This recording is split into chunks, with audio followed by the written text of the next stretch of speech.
On July 7th, in Atlanta, Argentina came back from 2 goals down and beat Egypt 3-2 on a goal in the 92nd minute. And within an hour, the entire football world was arguing about one man, the referee.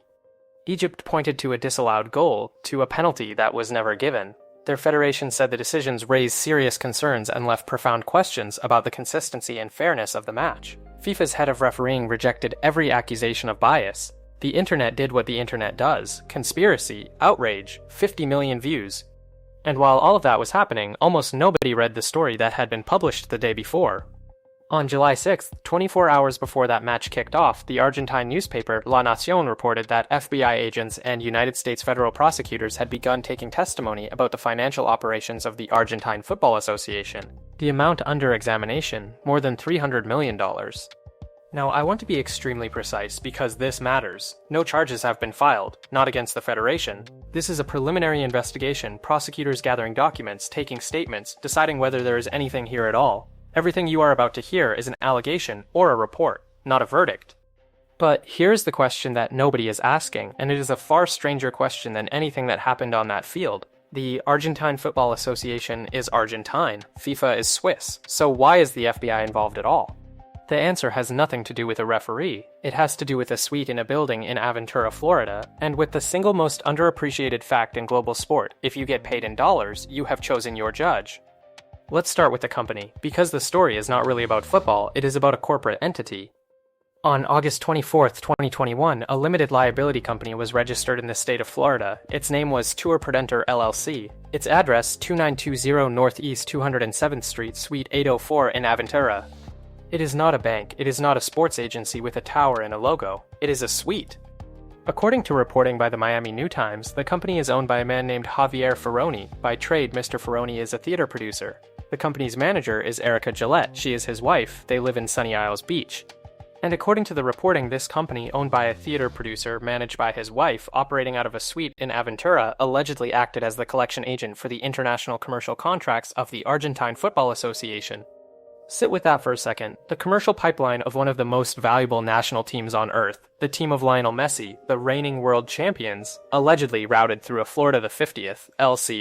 So what came through it? La Nación, whose journalists reviewed confidential banking records, reported the figures. At least $260 million in Federation income administered through the company's accounts. Sponsor money, roughly $60 million from Adidas, roughly $40 million from Warner.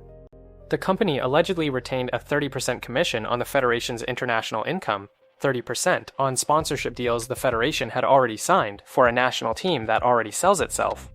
And then there is the number that turned this from an accounting dispute into a federal matter. Of the money that moved, La Nación reported that roughly $57 million was distributed to companies and beneficiaries whose economic justification, and I am quoting the reporting here, does not appear from the documentation reviewed. $57 million out the door with no documented reason why.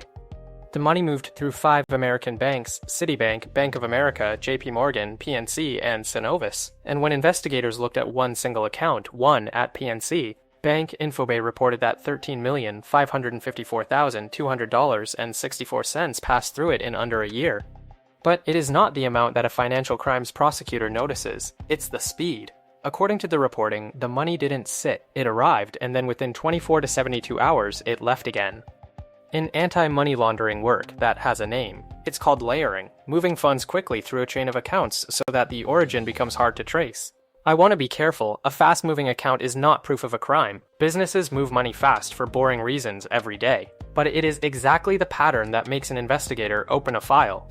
The reporting also describes a cluster of other companies with names like Soegu Services, Marmash, Velp, and W Trading that allegedly received funds and that share a virtual office on Ives Dairy Road in Miami. A virtual office where, according to the reporting, you can rent a conference room for $50 an hour. Now the defense, and it deserves to be heard in full. People close to Ferroni say the company acts strictly as a commercial agent organizing logistics and executing payments based on formal instructions from the association. The Federation's ambassador in North America, Tomas Regalado, put it bluntly, and he is not wrong. Investigative measures alone do not establish liability or guilt. And in December, the Federation issued a statement rejecting what it called a defamation campaign, saying the contract had already been reviewed by courts in Argentina and the United States without detecting any irregularities. One more piece of context you need because it is the part most coverage leaves out. A great deal of this became public because of a businessman named Guillermo Toffoni, who confirmed the preliminary FBI probe himself, and who has given testimony to prosecutors. Toffoni is not a neutral observer. He is in an active legal fight with the Federation. He held the exclusive contract to organize Argentina's friendly matches, a contract entitling him to 30% of the net profits, and he is suing to enforce it. That does not make what he says false. A whistleblower with a grudge is still, quite often, a whistleblower who is right. Handwriting experts later authenticated the signatures on his contract, signatures the Federation's leadership had claimed were fake. But you should know whose hand is pointing. So now the real question, the one this entire channel exists to answer. The Federation is Argentine, its officials are Argentine. Its contracts were signed in Buenos Aires with a German sportswear company and an American media conglomerate. Where exactly is the crime against the United States? The answer is not in a stadium, it's in a wire. Here is a thing most people do not know about money. When a company in Argentina sends dollars to a company in Spain, those dollars do not fly directly from Buenos Aires to Madrid. Dollars are not really portable. A dollar is a claim on the American banking system, and to settle that claim, the transaction has to pass through it. It moves through what are called correspondent accounts, and through a New York clearing system that handles, on an average day, roughly 440,000 transfers worth something on the order of $1.5 trillion. Which means the moment a transaction is denominated in dollars, it touches American soil, even if no human being involved ever does. And American courts have made the consequence of that explicit. In 2020, the Second Circuit Court of Appeals decided a case called United States versus Patrick Ho. Ho's bribe went from Hong Kong to Uganda. It never landed in America, it never enriched an American, it cleared in dollars, and the court held that was enough. The court wrote, and this sentence is, functionally the reason this video exists, that it declined to bar juries from finding that a defendant transports, transmits, or transfers money from or to the United States. When a defendant arranges a wire transfer that uses the U.S. banking system to go from a foreign source to a correspondent bank in the United States, to another bank in the United States, and then to a final foreign beneficiary. Translated out of legalese, if your money touched New York, New York can judge you. And in 2020, Congress went further. The Anti-Money Laundering Act gave the Justice Department the power to subpoena any foreign bank that holds a correspondent account in the United States and demand its records, including records held overseas. So the Argentine Football Association did not have to break an American law, it only had to use dollars. And if you want to know how the Justice Department itself is thinking about this case, look at who they assigned to it. There are 3 prosecutors named in the reporting. One, Michael Berger, sits in the Southern District of Florida and is a money laundering specialist. The other 2 sit in Washington, and they work in something called the Bank Integrity Unit. Not a sports unit, not a public corruption unit, a banking unit. This is not being worked as a football case, it is being worked as a case about the American financial system with football attached to it. If all of this sounds familiar, it should. Because 11 years ago, the United States did something no country had ever done. It arrested world football. May 27, 2015, Zurich, the Hotel Bar Lac, the most expensive hotel in the city, during the 65th FIFA Congress. Plainclothes Swiss police walked through the lobby holding bedsheets up as screens and led 7 FIFA officials out of the building. They were not arrested by Switzerland, they were arrested at the request of the United States Department of Justice on an indictment unsealed not in Zurich, not in Geneva, but in Brooklyn. 47 counts, 14 defendants, racketeering, wire fraud, money laundering. A scheme the Justice Department said had run for 24 years, involving bribes it described as well over $150 million. The Attorney General, Loretta Lynch, said the defendants had corrupted the business of worldwide soccer to serve their interests and enrich themselves.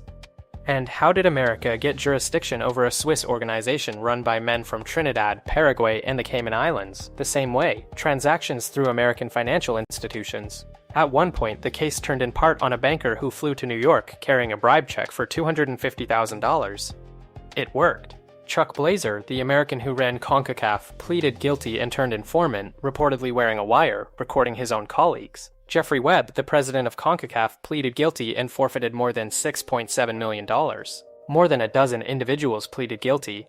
Same architecture, same country, same courthouse district. The Argentine case, if it ever becomes a case, would be walking a road the Justice Department has already paved. Except, there is a second half to the FIFAgate story, and almost nobody tells it because it ruins the ending. In March of 2023, prosecutors won convictions against a former Fox executive named Hernan Lopez and a sports marketing company called Full Play Group. A win, proof the machine still worked. 6 months later, in September, the judge Pamela Chen threw the convictions out. Her reasoning went to the heart of everything I just explained to you. The statute prosecutors had used, honest services fraud does not reach foreign commercial bribery. Following a Supreme Court ruling, she held that America had stretched its own law further than the law actually goes. An appeals court reinstated the verdicts, the fight continued. And then, in December of 2025, 7 months ago, the Justice Department did something extraordinary. It gave up. It told the Supreme Court that dismissing its own criminal case was in the interests of justice. The United States walked away from the last surviving piece of the biggest corruption case in the history of sport. So here's the honest conclusion, and it is more interesting than the one you'll hear anywhere else. The Justice Department can absolutely reach into world football, that is settled. The dollar is the leash, and it has never once been cut. But whether it can convict, whether an American courtroom can actually hold a foreign football executive to account for what he did with foreign money, is an open question that America itself has been losing. Reach is not the same as consequence, and the men who run football have now watched for 11 years exactly where the line between those two things sits. Which brings us back to this summer. The 2026 World Cup is the richest in history. A prize pot of $871 million, nearly double 2022, $50 million to the winner, a guaranteed $12.5 million to every single team that shows up. And it is being played for the first time at this scale on American soil. Which means the ticket money, the sponsorship money, the broadcast money, the prize money, all of it is moving in dollars through American banks inside American jurisdiction. No charges have been filed against the Argentine Football Association. It may end in nothing. The federation says the arrangement was legitimate, reviewed, and clean, and it is entitled to that presumption. But the lesson of this story was never really about Argentina. Every federation in this tournament made the same choice Argentina made. They chose to be paid in dollars. And the referee they should have been worried about was never the one on the field. He was a prosecutor in Washington in a unit named after banks. If you want to understand the money underneath the game, not the scores, the balance sheets, subscribe. This is what we do here every week. Because there's one more thing about a World Cup hosted in the United States, and it's the part that should genuinely worry FIFA. For the first time in the modern history of this tournament, the host is the jurisdiction, not Qatar, not Russia, which raises a question that $871 million is about to answer for us. If simply using dollars was enough to put a national federation under federal investigation, what happens to an organization that just ran its entire record-breaking tournament through them? That's the next story. I'm All Sport Prophet, and I'll see you in the next one.